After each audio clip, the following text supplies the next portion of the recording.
ఇప్పుడు ఇలాంటి ప్రయత్నాలు చూసే వాళ్ళకి వెర్రితనంగా అనిపిస్తాయి, అనిపించవా? విశ్వాసంతో కొన్నిసార్లు మనం చేసే ప్రయత్నాలు, మాట్లాడే మాటలు, వేసే అడుగులు కొంతమందికి వెర్రితనంగా అనిపిస్తాయి. వాళ్ళు పిచ్చి అనుకుంటారు, వీళ్ళు పిచ్చి అనుకుంటారని నువ్వు పిచ్చోడి కావద్దు. నువ్వు విశ్వాసివి, నువ్వు దేవుని యందలి విశ్వాసం ఉంచిన వాడి, నువ్వు దేవుని నమ్ముతున్న వాడివి. కాబట్టి ఎవడు ఏమనుకున్నా నాకు అనవసరం, నేనైతే నా దేవునిని స్తుతిస్తాను.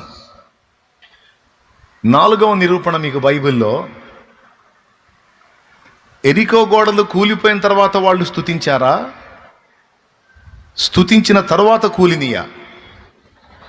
అయిపోయింది. ఏవో ఇవన్నీ మీకు తెలియనివా? ఇవన్నీ మీకు తెలియనివా?